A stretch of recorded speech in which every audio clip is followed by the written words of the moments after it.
If you don't know what space rock is, basically get a progressive rock song, make it as ambient as heck, sprinkle in a couple of tinges of exceedingly long live performances, psychedelic light shows, and a guy that can hook you up with LSD. Actually, this setup doesn't match the mood.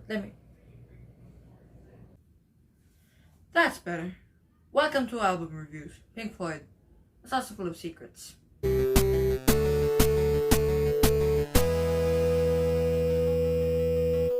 Before we start this episode, this episode and the others will not be including the music clips since the last one was copyrighted. But if you want to see the full version of the episode with the said music, the link is down in the description below. Now back to the video. Here's the story about this record. I used to not like this because of its very long songs.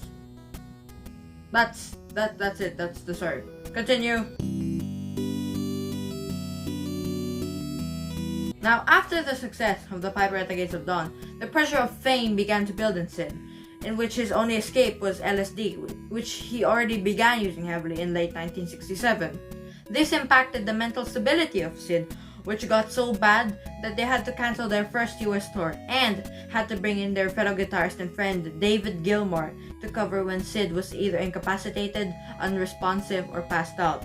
This got so bad that by March of 1968, Syd was effectively out of the band, which was a huge blow. But that's behind us. The important question is, will I be covering Crazy Frogs' Crazy Sounds? No!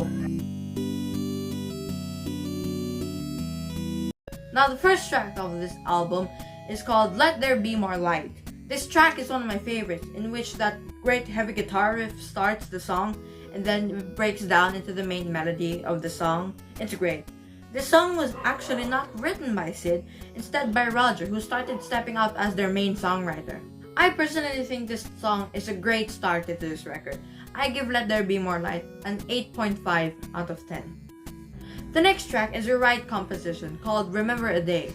Remember a Day is an upbeat ballad about childhood, which was an excerpt from Piper at the Gates of Dawn.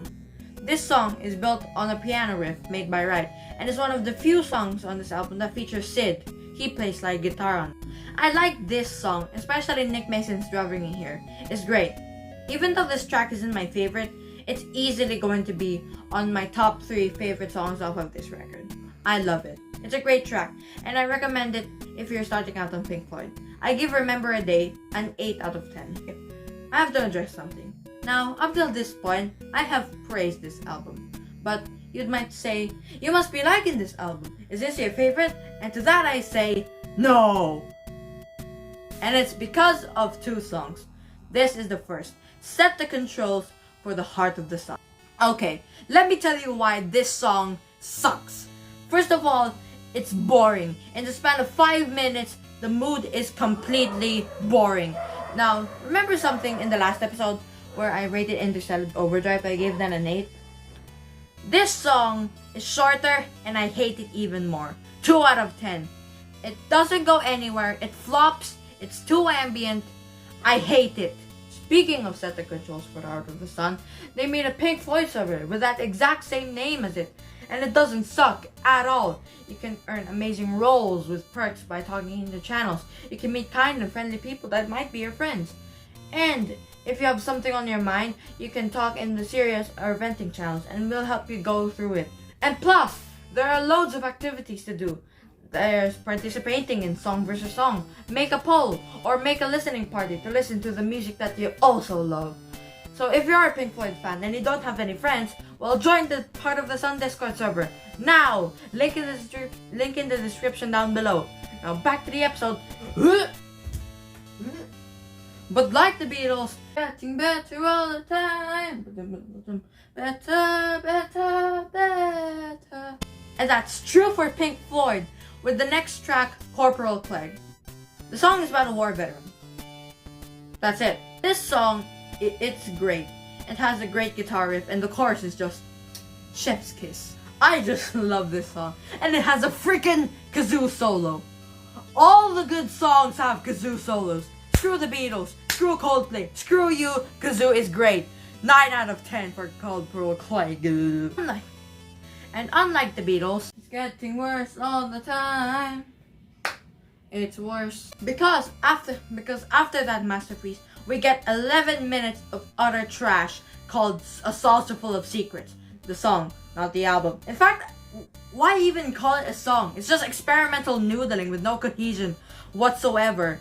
It's too long, it's too boring, it doesn't go anywhere, no cohesion. This is an excuse for a song.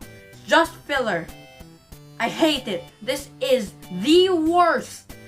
I am saying it right now. This is the worst Pink Floyd song ever released. 1 out of 10.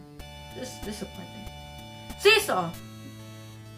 The only thing interesting about it is that David Gilmour called it the most boring song I've ever heard bar 2. I don't think so. 7 out of 10. Oh, but the final track. This is where it starts to get emotional. The final track is called Jugband Blues, and it was the final track that Syd Barrett wrote for Pink Floyd ever released, and it's one of the best. The song starts a simple ballad with depressing lyrics. These lyrics are about the process in which the band slowly phased out Syd until he was completely out of the band. And then in the middle of the song, a Salvation Army comes and interrupts the singing. This can be interpretation of all the noise and pressures of fame that the music industry has put upon Syd. And then the noise builds up and up and up, and then complete silence. He's alone, without his bandmates, only him and a guitar. And with that, he sings the final lyrics. And the sea isn't green, and I love the Queen. These final lyrics touches me the most every time I hear it. What exactly is a dream, and what exactly is a joke?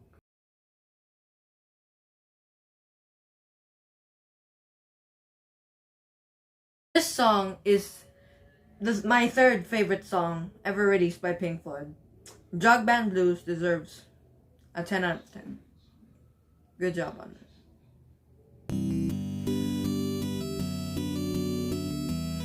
And that's it. We've finally done our second album. Time for the final rating. Okay. I give Saucerful of Secrets burp. I give Saucerful of Secrets a 6 out of 10. I know that wasn't the rating you're expecting, but hear me out. Sure, heavy hitters like Remember a Day and Jugband Blues are on this. It's just that songs like Set the Controls for the Heart of the Sun and A Saucerful of Secrets, it cancels each other out. For me, this album is kind of like a mixed bag. Kind of like the White Album by the Beatles. Some of their best songs and some of their worst songs mashed together in a weird album. And the fact that they came out in the same year, it's weird. Coincidence? I think yes. Anyway, thanks for watching, and I'll see you again with 1969, the release of their first soundtrack, More. Where's my water? I don't care. Bye!